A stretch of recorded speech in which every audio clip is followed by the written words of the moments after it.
We're functioning in societies and cultures whose reality is mostly sustained by functioning on our self-doubt. Happiness is in our Constitution, and it was one of the first constitutions I think it was actually the first to do that. This is The Strategy Inside Everything. I'm Adam Pierno.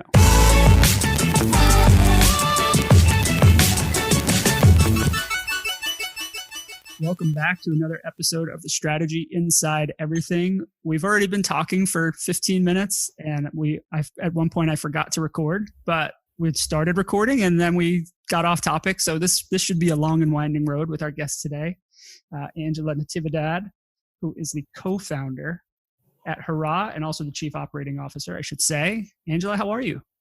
I'm well. Thank you for asking, for inviting me, and for incorporating a Beatles reference. Yeah, I do what I can. I do what I can for the kids. The kids love the Beatles. Very important education. I'm already glad that I did invite you because you've made me take a lot of notes of things I'm going to be researching when we hang up. So thanks a lot. About the universe. Yeah, all about the universe and a lot of other topics, cultural themes that you have, which we're going to touch on. But actually, before we jump in, would you please give people a little bit of a career rundown, or I don't care if it's about your career, but tell people who you are and what you do. Like my human trajectory or the Hurrah trajectory? Does it matter? Your human trajectory. I'm interested in you, but if that ties in with Hurrah, then that's great too. Okay, so in terms of the hard metrics, I've been working in advertising mixed with a little bit of tech, mixed with a little bit of startups for about 15 years, sometimes as a journalist, even still now, sometimes as a strategist, and now as a founder. Me and my business partner actually met at our previous agency, Darwin, which was an entertainment agency. And we launched Hurrah when we left about something close to 4 years ago, when we realized that esports, it was really strange because people in advertising tend to think of themselves as the ultimate actionable anthropologists. And we tend not to be aware of our own blind spots, but esports was a huge blind spot just because of how massive the sector was, how much, I don't like to talk about money, but I guess we have to because things, how much money it was bringing in, how little advertisers actually cared, and how, all these people would be watching these huge matches all over the world because it's totally untethered from space-time, if you like, and in the way that, sports actually is totally tethered to space and time. And there were no ads. Sometimes there were just timers between matches, just counting down 15 minutes, which was really shocking. It was kind of like the Super Bowl without ads. But isn't that fantastic? Was it great? Yeah, it was kind of nuts. We were just like, I don't get why nobody's here. And then we realized when we first launched the agency that there are a lot of stereotypes that people have about gamers generally. And it was a really good case study in this, notion that I think we all know, that no matter how many facts you throw in front of people, the average age of an esports fan is 25, 30. They have discretionary income. They're not in the basement of their parents. Right. They're making really long-term branding decisions, whatever. Yeah, I think people jump to the comic book guy from The Simpsons as the gamer, but whenever you don't have to look too far to see that the athletes who participate in esports they look like NASCAR drivers. I mean, they look like people that take care of themselves and you can see that they're actually exercising more than just mentally. You can see that they are doing things to get better at their sport. Exactly. And they have to. But it's cool that you bring up the appearance of athletes, because at the time, when we launched the agency, we prepared this pitch deck. And we invited a bunch of friends over and pitched it in front of them. People in business, advertising, brands who'd been there a long time. They got really excited about the data and the stats. And then we got to a full-size image of what at that time was a really strong French team. And they're young. And all of a sudden they just switched off. They were like, oh, fuck it. These are kids. This is not worth my time. Everything they said just vanished. That's super weird. It was nuts. Yeah. Let me ask, I want to lock into a few things that you said. When you said at that time, this team was really good, what is the lifespan for a team? How long does a team stay good? And in other sports and pro sports here in the US and in, you're in France. So in football, you see dynasties that kind of rise and fall and they have a 3 years window roughly. Is it the same?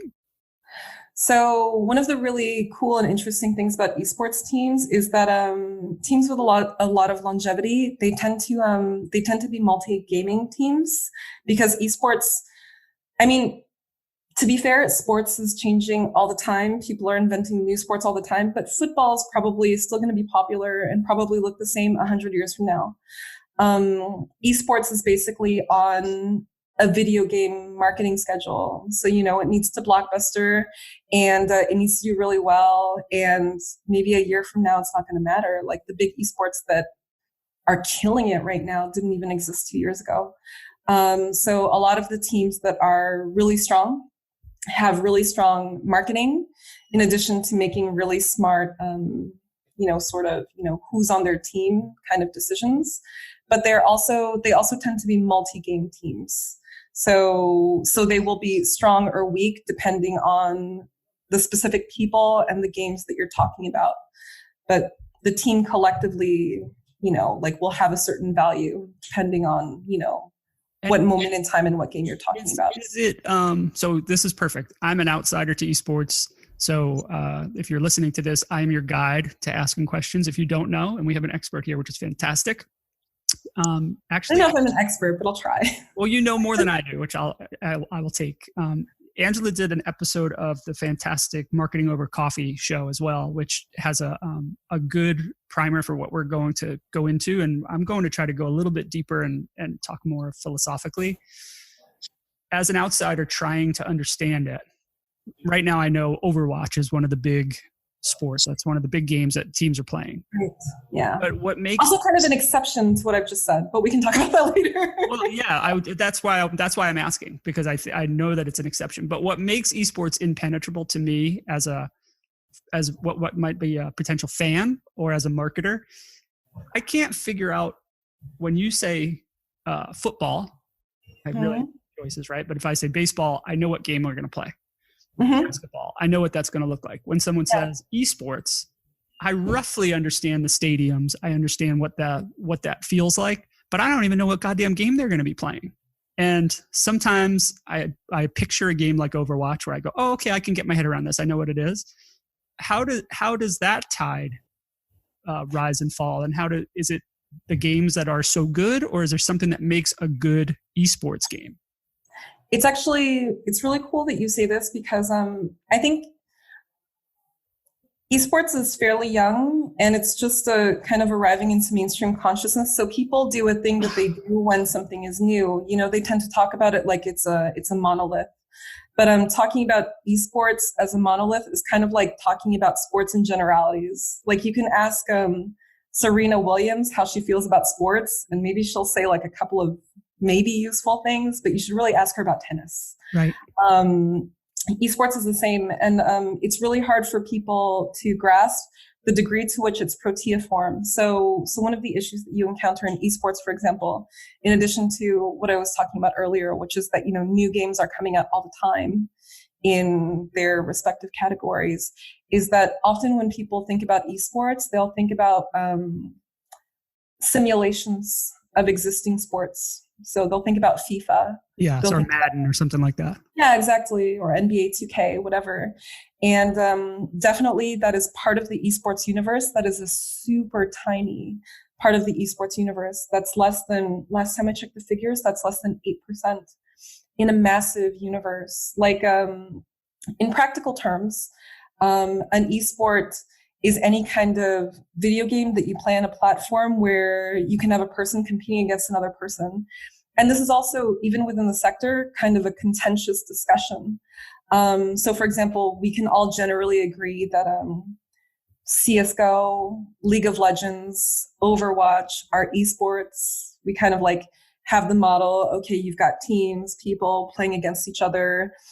You've got tournament standards, whatever.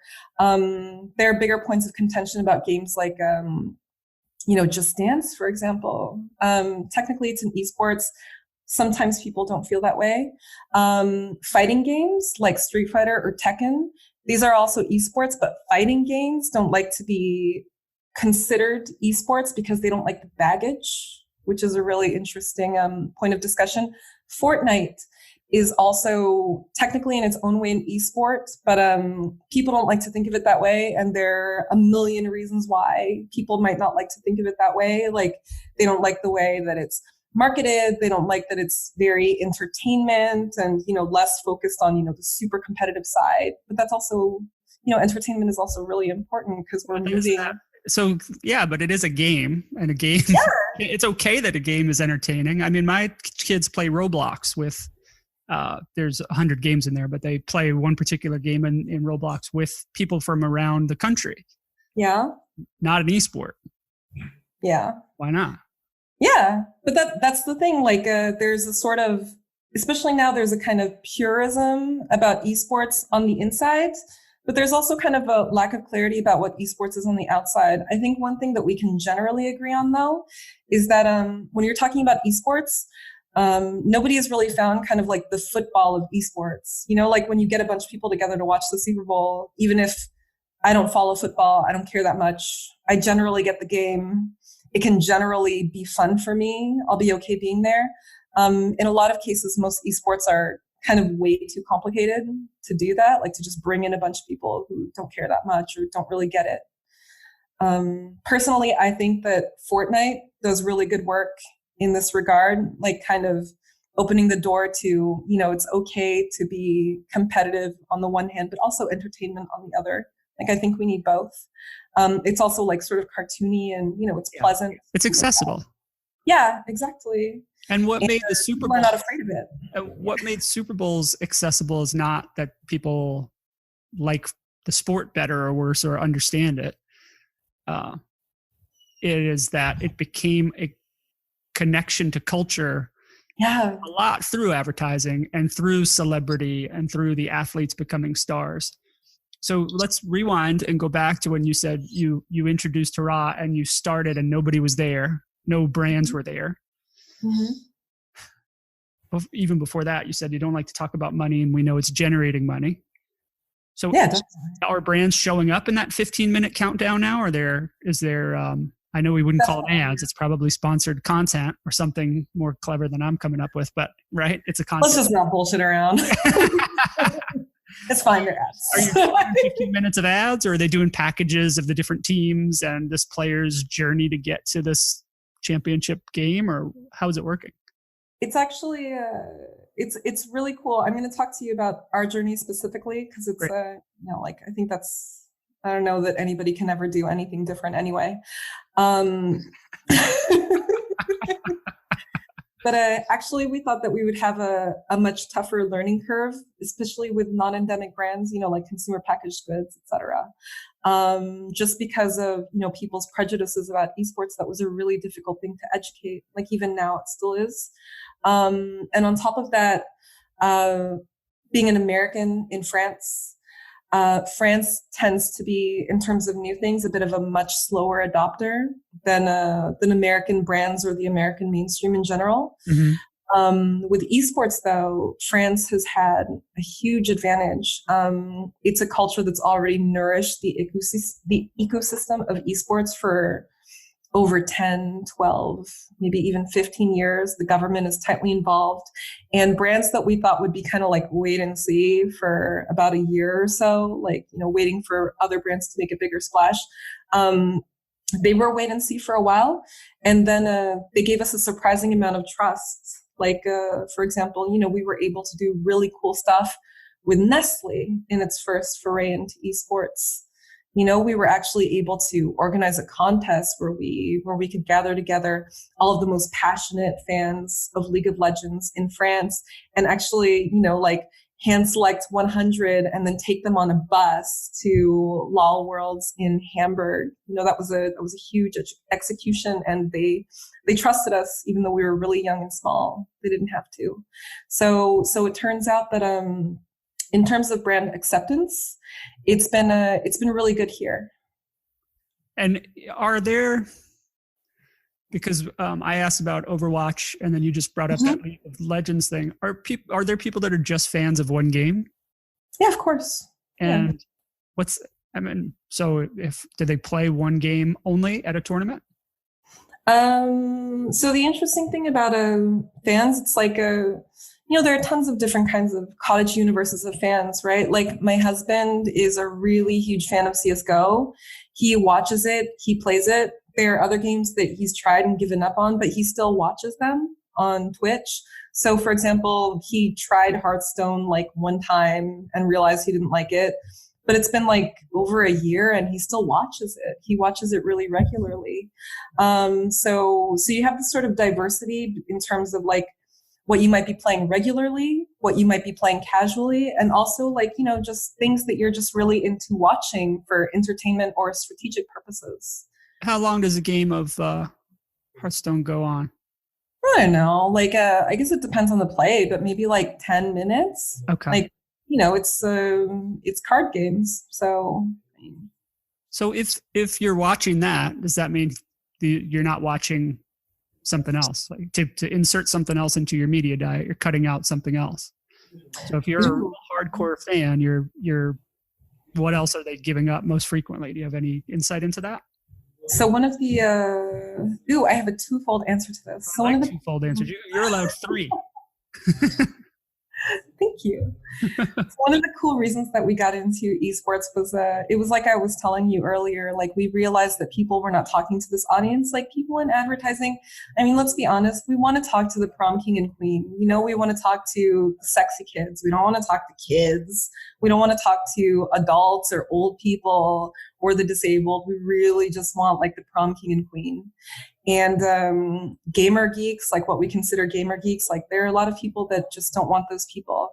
And what we found when we started out in esports is that, it's quite diverse. Like I told you earlier, like the average age is 25 to 30. There are a lot of different kinds of games that you can play. And, a lot of the people that do play, they don't resemble what you think of as these sort of like nerds that have no life. Like it's a really silly idea. They're people just like me and you. I feel like it's really silly that I even have to say that.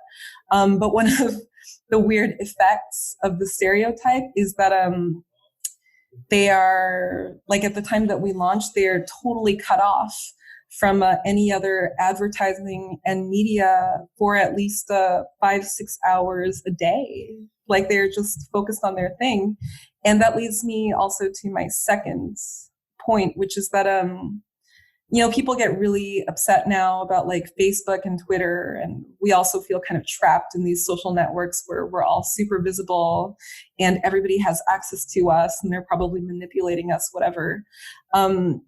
Esports is one of the few major entertainment sectors where people actually have alternative forms of social media and they're totally fine. They have Twitch and Discord, even Steam in its own way is a type of, it is a type of social platform. And nobody at that time was thinking about that. Discord is built around the idea of not adding all the tracking and right? It's kind of a free form platform that's almost like built in the Slack model of IRC. It's super clean. That's interesting that those are the platforms that have risen up. But I don't know if we want to get into a whole thing on IRCs. That's a different show. IRC, that's also a totally different guest. Yeah, I have a feeling you have some opinions on it though. Maybe I have to dig out the 90s version of myself to find my feelings about IRC. Are there still brands that you meet that don't want any part of it? Are you still having to educate them, or do they at least aware of it and understand principally this is what esports is and how it works, or are they more like me that are coming in really cold and don't understand? So the cool thing about brands now is that they require a lot less education. They are at the very least aware. A lot of them already come in with plans and ideas about what they would like, even if they don't necessarily know very much about the sector itself. Because the sector is also really insular. Like, you don't really know what you don't know until you start talking to people.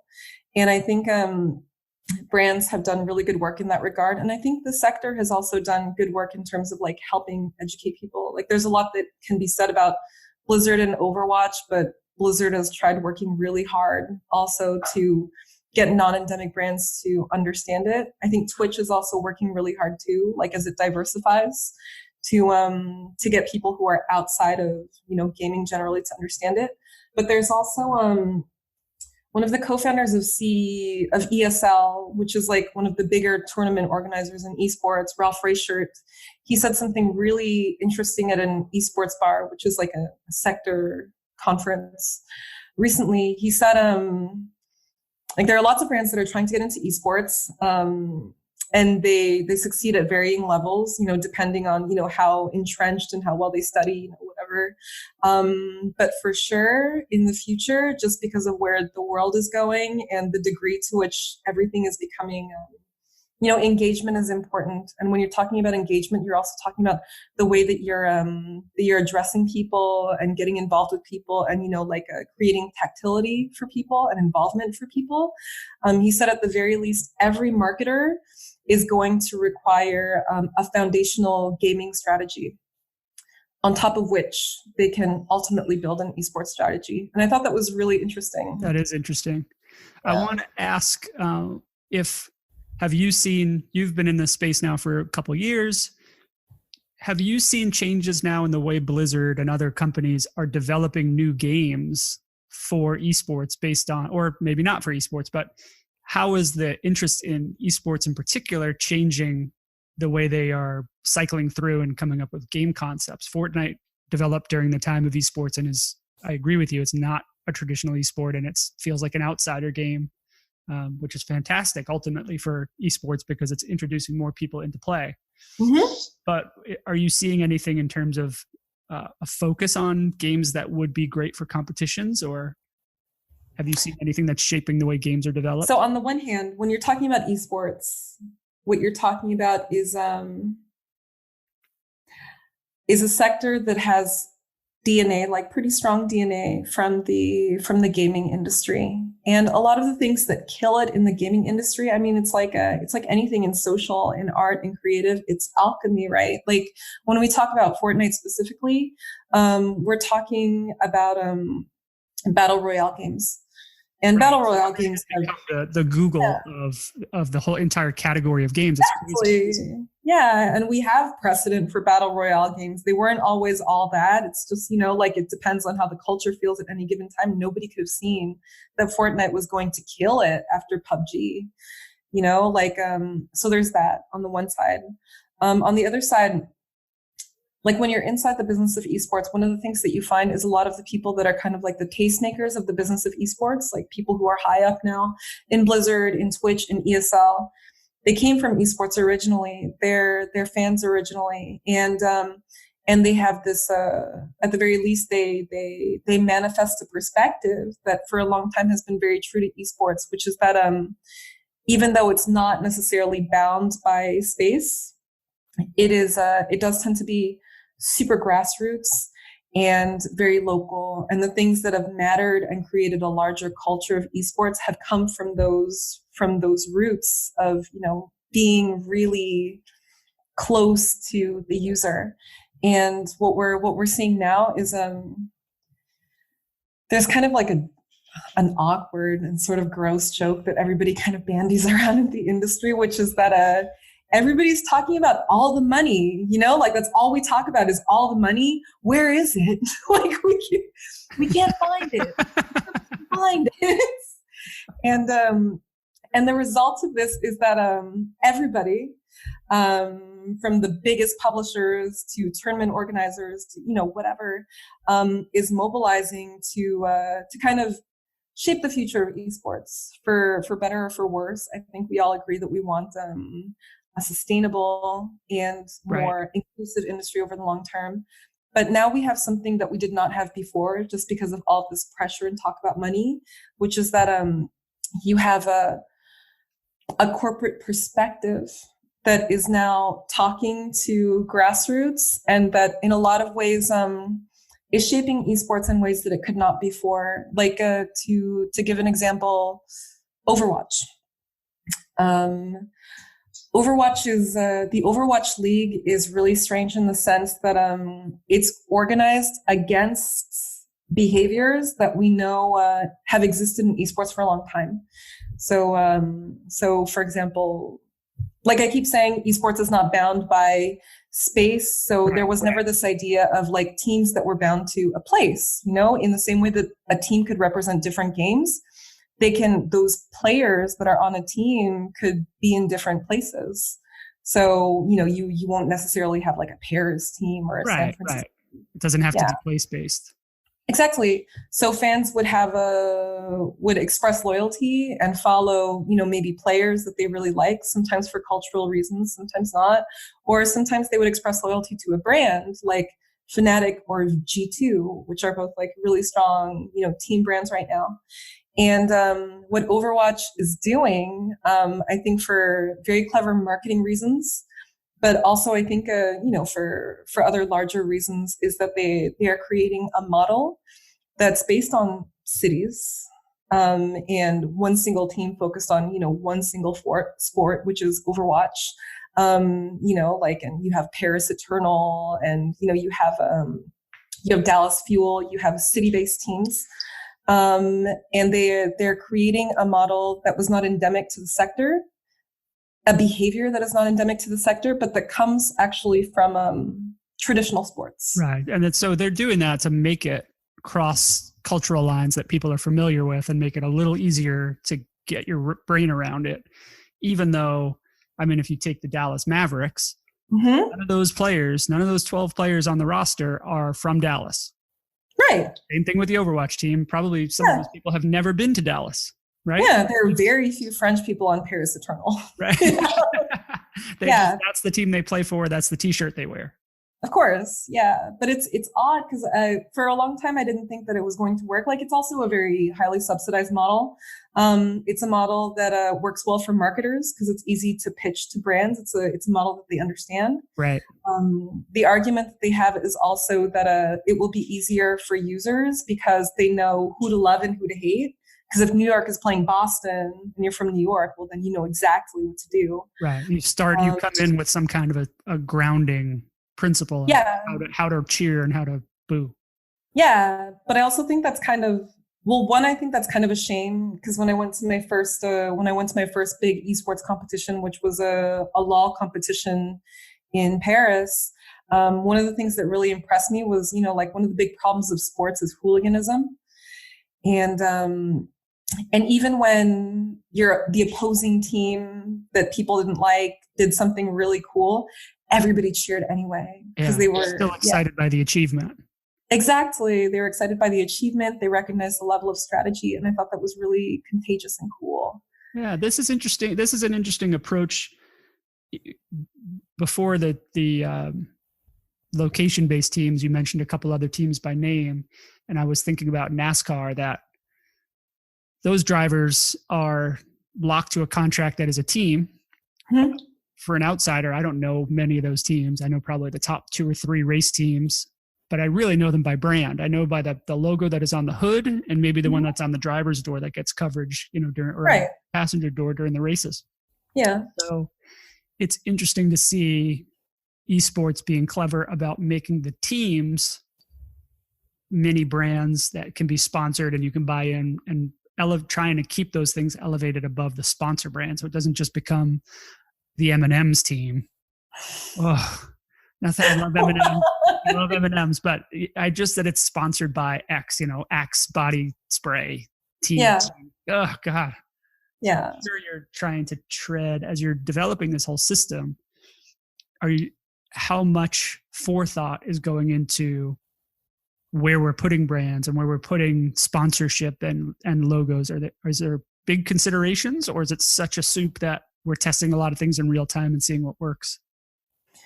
So esports, just because it's growing so quickly, it's started to federate really quickly. And one of the easiest things for it to do, just because it was there already, is to steal a lot of stuff from the existing model of sports. Right. You know, you have a sponsorship, like you have in sports. You have, like people are wearing jerseys that are, really, really heavily sponsored. You can sponsor teams, you can sponsor people. So that model definitely does exist here. And we also know that in the near future, if it's not happening already, over 50% of the revenue that comes from esports is going to come from non-endemic brands. So there's an interest, and there's room for them. I would say though, one of the things that we try to get brands to think about, at least at Hurrah, because we really try to discourage brands from doing just passive sponsorship only, because that's not really an engagement with the community. That doesn't really express that Right. Don't just slap a logo on it. Yeah, exactly. And it's also like our community is special in the sense that it is among the rare communities that in addition to being excited about their game and their people that they're following, whatever, they're also really sensitive to changes in the industry, and they're also following changes to the industry pretty closely. And I think that there's a general understanding that brands are necessary to the growth of the industry, but they're also really critical of the way in which brands engage. So you have to be thoughtful. I think two things that I would say to brands is that, when they come and they're like, we want to talk to the esports audience, the first thing that we say is like, well, they're people. Like, they're just like normal people. Like, who are you trying to talk to exactly? Yeah. Like, they're not aliens. Like, they do other stuff. Right. Like, they go to school, they go to work. Like, who are you talking to really? That's the first thing. Like, try to, sort of disengage this idea that esports is, like the Matrix. Like, everybody's and the second thing is that because esports is growing so quickly, and because fans care so much, there's actually a lot that brands can do to solve problems in the space and to facilitate sustainable and inclusive growth that also solves problems. Like, one of the really dumb things is let me use a concrete example first. So like for Wildest Fans, what we did for Nestle, what I said was like, we picked like 100 of the most passionate French fans and took them to Hamburg. Right. The reason we did that was because we knew that generally in the LOL scene in Europe, people think that French fans are super passionate and really positive, which is like nuts when you know the stereotypes about the French. It doesn't exactly jive with my... Yeah, it doesn't fit. Yeah, but they also, that particular year, there were no international tournaments on French soil, which was a shame for them. And that was the problem that the brand was solving. It was like, okay, so tournaments don't come to you, we can take you to them. That was a really nice thing to do. And since then, there have been tons of tournaments for LOL specifically on French soil. So that was like, that was a positive impact that was made. But like, even if you look at, so many people that work in esports, just because they come from esports originally, they were fans originally, they don't have tons of alternative job experience. Often they don't come from anywhere else. So in a lot of ways, the sector of esports, in crazy ways, is kind of remaking its own wheel. Like, we're one of the few major, we might be one of the only major entertainment sectors that doesn't have standard codes of conduct for tournaments, for example. That's kind of like, are we still discussing that? Right. It's still being developed, because tournaments are changing and evolving and becoming what their final state might be. Who knows if that'll ever get settled in? Sure, but like, tournaments are tournaments. You don't want people to be fucked up to each other. Like, we have like tons of precedents from everywhere else in every other sector about what codes of conduct should look like. Like, we shouldn't be debating what these things should look like. So there's things like this, and there's also like really silly things. Like, often at big esports events, they're hot and they're sweaty, and you have lots of like hardware and machinery running, so it's even hotter. And nobody thinks about like water or air conditioning, like tiny, stupid problems, like. You're like, you walk in the first time and you go, hey, I have an idea. We'll get more people here if it's 70 degrees in here than 95. Yeah, so I mean, like, if you're a brand and you just like, you know the sector enough to think about these little problems and solving these little problems, that's a huge deal. So Carrier air conditioners, if you're listening, this is your spot. You guys should sponsor and pump in the air conditioners. Exactly. My final question, I know you have to get back to work. My final question for you, is it worth going? Are tournaments live? Are they fun? Is that something I should put on my list?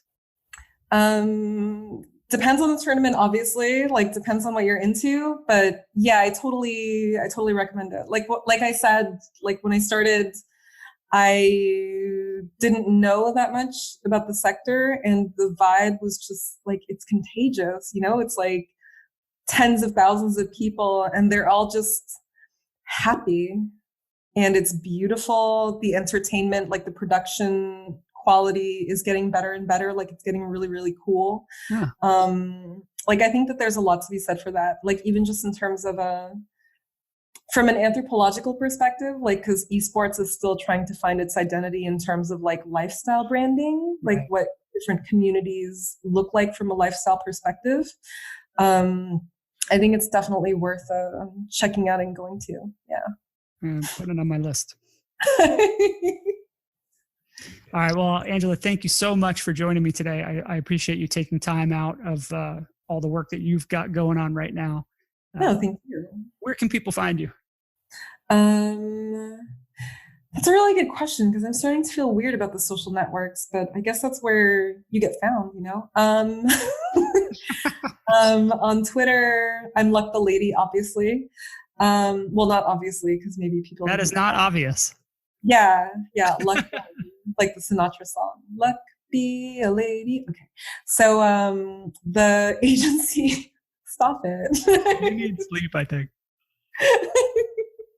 You're the first person to ever sing on this show, so this goes down in history. Thank you. Thank you. I'm not cutting that out. You cannot get me to. You're making me regret many life choices now. What else? The agency website is Hurrah.gg, which stands for good game in the sector. And I'm still writing.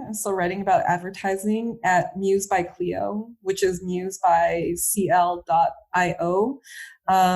We talk a lot about creativity generally. I do cover a lot of the gaming and the esports stuff.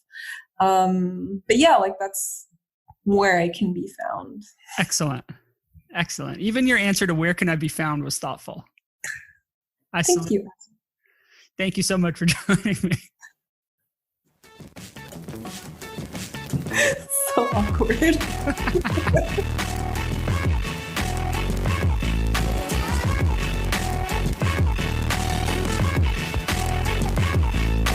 Your feedback means everything.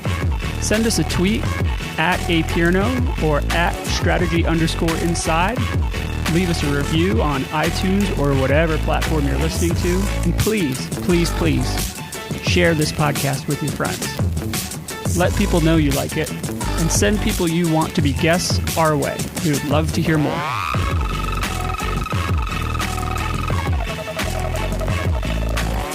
The Strategy Inside Everything is produced and hosted by Adam Pierno. For information about the show or to find out how to be a guest, you can go to adampierno.com/podcast.